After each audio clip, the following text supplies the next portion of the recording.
So there's this fish and he's swimming along and he swims right into a wall and he says, damn!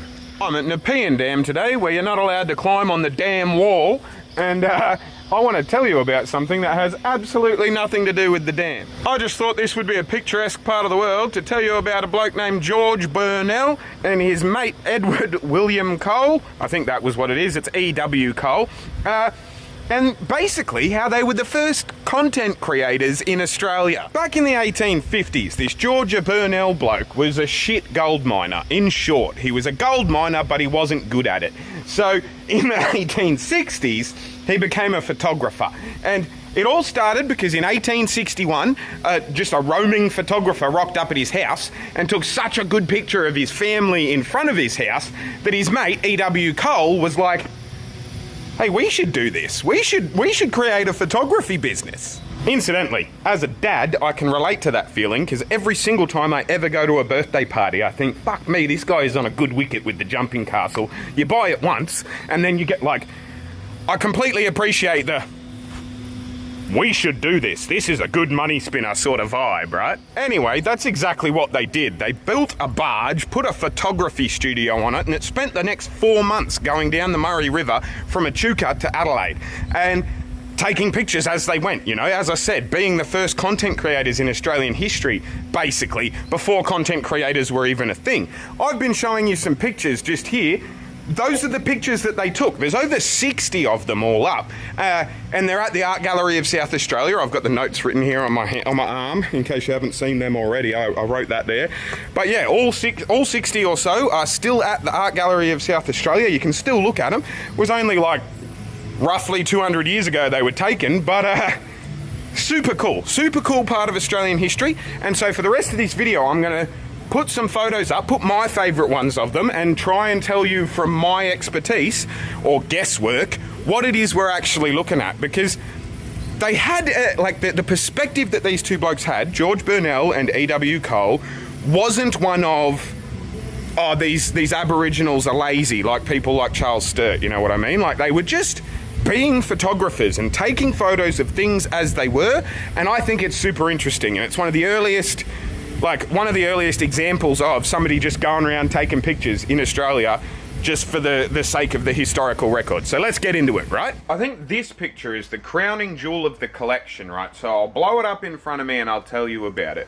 What it is it's the earliest known picture of a canoe being built traditionally by Aboriginal people. What they would do is they would carve the outside of a tree. They'd carve the bark off a tree, off a gum tree, like the trunk of it, and then they would prop it up, as you can see there on the sides, all around the edges of the bark that they'd carved, and they'd put stones and heavy materials in the middle.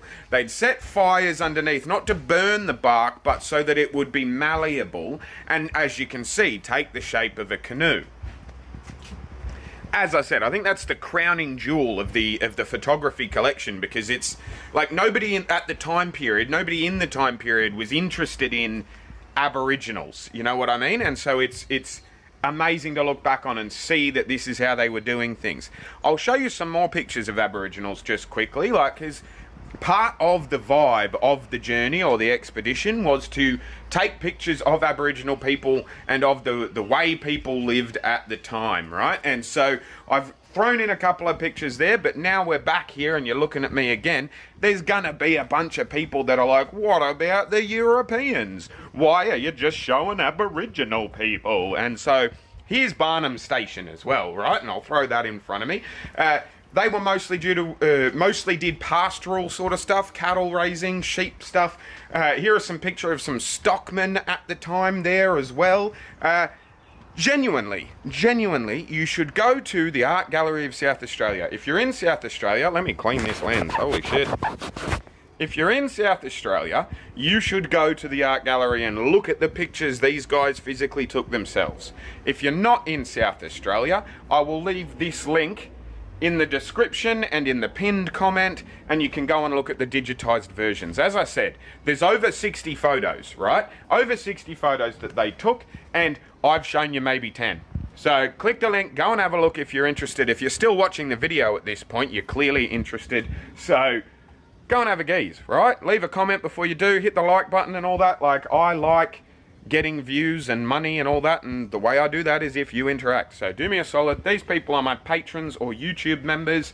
Click all the links, you know how to support me if you want to support me, but don't feel like you have to either, because if you're at this point in the video, you've already seen some ads, or you're already paid for YouTube Premium, I'm already getting your money, you know what I mean? But consider giving me some more, if you want. I got to editing that video, right, and I realised I'm a minute and a half short of being able to add mid-rolls. So, what other information can I add?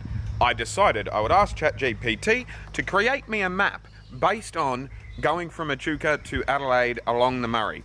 I have no idea how accurate this is. This is AI. This is their determination of the journey the guys went on, and I haven't double checked it because I had already done the legwork for the video, and I figured this will just add some time on the end, right? I'm being as transparent as possible.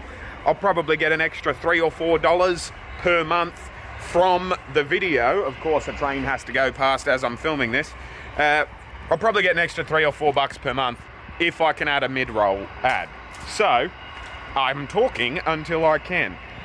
Australian history fascinates me, and this type of Australian history fascinates me as well, because if you believe the consistent narrative of Australian history, it is that everything was like combative, and that the frontier wars are all there is when it comes to Australian early history.